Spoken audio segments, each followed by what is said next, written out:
Gluten, celiac, wheat sensitivity, it's everywhere. And I see so many people who are self-diagnosing themselves with celiac disease or some sort of gluten issue. So in this video today, I'll tell you exactly what is celiac disease, how do we diagnose it, what is gluten sensitivity, is it real, how do we diagnose that? I'll talk about can you self-diagnose yourself with celiac disease. And if you wait till the very end of the video, I'm going to give you 6 reasons why you may need to be tested for celiac disease. Guys, let's talk about poop.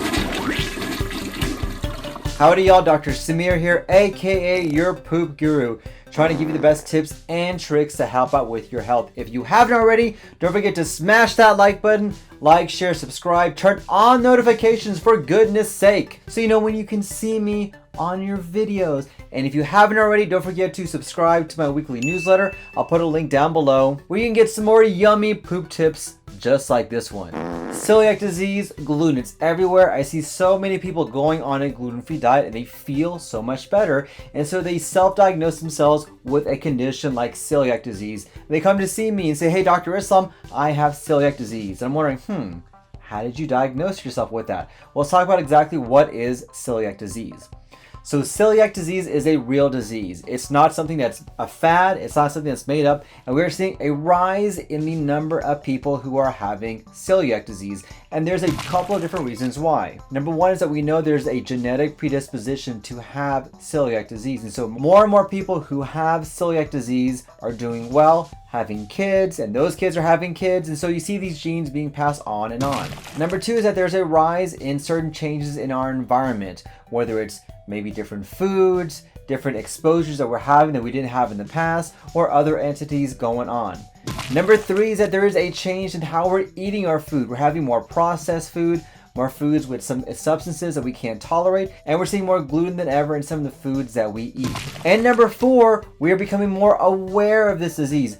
I can guarantee you maybe 20 years ago, no one ever heard about celiac disease, but we're seeing more and more information from the news, from the media, from social media, just like this video right here. And people are wondering, hey, I have symptoms very similar to celiac disease. Do I have this? So what are the most common symptoms? The most common symptoms from celiac disease is diarrhea, diarrhea, diarrhea. That is probably the most common symptom. But you can have other associated symptoms with that, including bloating, distension, maybe you just don't feel very good, brain fog, joint pain, just feel kind of blah whenever you have certain wheat products. However, there are also non-GI symptoms from celiac disease, including itchy skin called dermatitis herpetiformis. You can become anemic, specifically iron deficiency anemia, because you cannot absorb iron. You can also have elevations of your liver enzymes, so you can have inflammation of your liver. You can have osteoporosis or osteopenia, which is a bone disease. For some people, especially if you're younger, this can be a manifestation of ADHD or some psychiatric problem. And for men, this could be a sign of infertility as well. And we have a lot of different symptoms that can come from celiac disease. Now,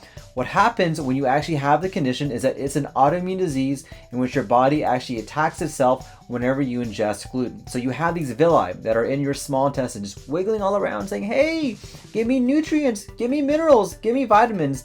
And that's exactly what your small intestine does. But as soon as gluten goes down into your small intestine, all these villi, they go away, they get sheared off, they're completely gone. And so because of that, you cannot absorb certain nutrients, you get bloated, get diarrhea, get distension, you're becoming anemic, you can't absorb iron, vitamin D, you develop a rash, brain fog, all sorts of symptoms from that. And that is a real condition in which your body actually attacks itself. Now, there are a couple of ways that we can diagnose patients with celiac disease. And it's not just having a gluten-rich diet and feeling all crappy. There are certain tests that we do. There are blood tests that we do, and there's also an endoscopy that we do. Now, one of the blood tests that we do is called a TTG, or a tissue transglutaminase.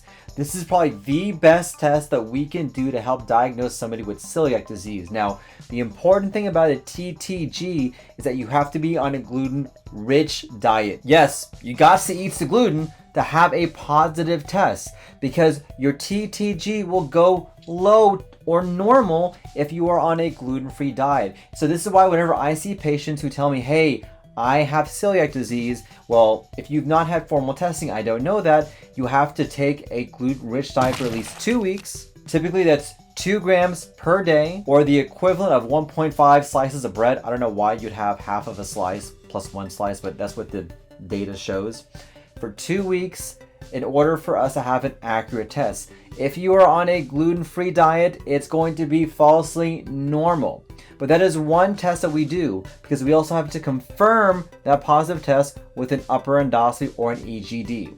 And that's a procedure in which we put you to sleep, use a very small camera, go into the small intestine and take biopsies to look at those villi under the microscope. Yes, we can see little villi that are there, or maybe we don't see them if you have celiac. And if we look at those villi under the microscope and you don't have celiac and you have a elevated TTG, boom! That helps clinch the diagnosis of celiac disease. Now, there's another condition called non-celiac gluten sensitivity, and the symptoms are very similar to celiac. Bloating, distension, brain fog, joint pain, feeling all over. But this is not an autoimmune disease. This is a sensitivity to certain wheat products that can mimic symptoms like celiac disease. And so obviously if you eliminate gluten, you start to feel better. But if you do blood testing for celiac, they'll be normal. And you do an upper endoscopy for celiac, they'll be normal. So if you have non-celiac gluten sensitivity, you may feel great on a gluten-free diet, but you actually don't have the disease. So the question becomes, what's the big deal? Well, a couple different things. Number one is that if you actually have celiac disease, since it is a genetic condition, your family members need to be screened. Number two is that if you have celiac disease, you yourself need to get screened with either blood testing or maybe upper endoscopies, depending on how severe your symptoms are. Number three, let's say you ingest gluten and you're just like, whatever, I just want gluten.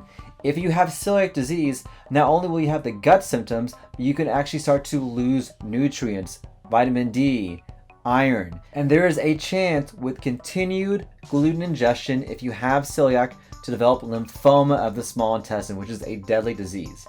Very different from non-celiac gluten sensitivity. If you have gluten, all right, you're gonna feel crappy, but you're not going to lose your nutrients. You're not gonna become anemic. You're not gonna have any problems with the vitamin deficiencies, and you will not develop lymphoma. So I've seen a lot of at-home testing that are out there to help diagnose patients with celiac disease. And here's the things I want you to know. Number one is that we just don't know how accurate some of these tests are. They may be accurate, they may not be. But the important thing to realize is that they have to be checking for the TTG. Any other testing for celiac disease, I can tell you as a GI doctor, we don't really care about that. It doesn't hold much water. It should be the TTG.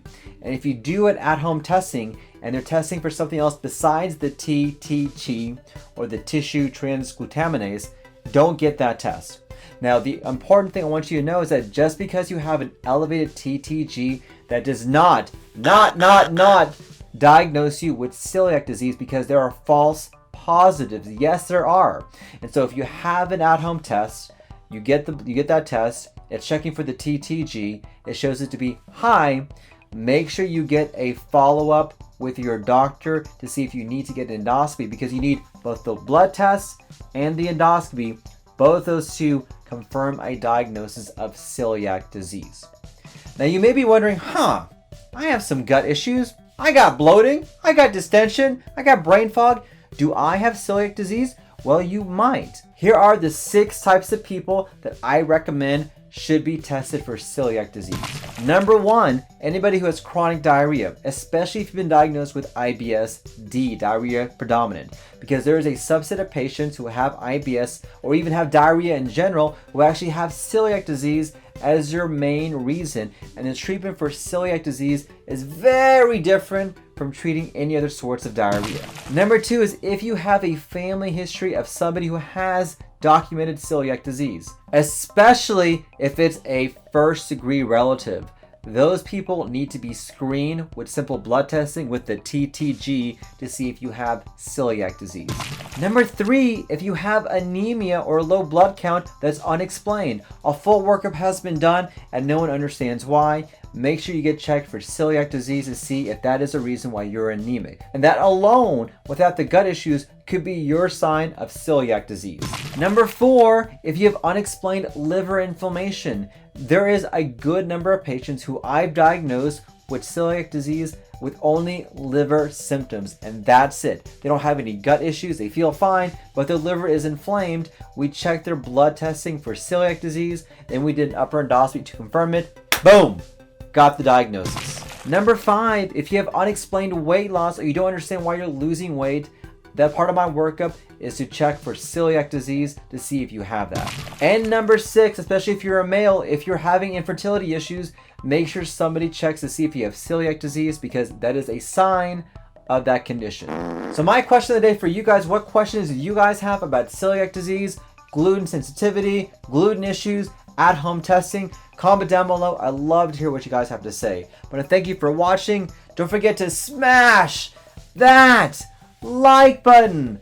Like, share, subscribe, turn on notifications, do all that jazz so people know what I'm talking about. And if you haven't already, don't forget to subscribe to my weekly newsletter so you can get more gut tips just like this one. And I'll put a link to some playlists on what I recommend to help out with celiac disease. But guys, thank you for watching. Hope you guys have a happy day and peace out. See ya. Bye. In this video today, I'm going to give you the truth. I'll tell you exactly, can you self-diagnose yourself? No. And you wait till the very end of the video. Wait. Number 1 is that we know there is a genetic predisposition.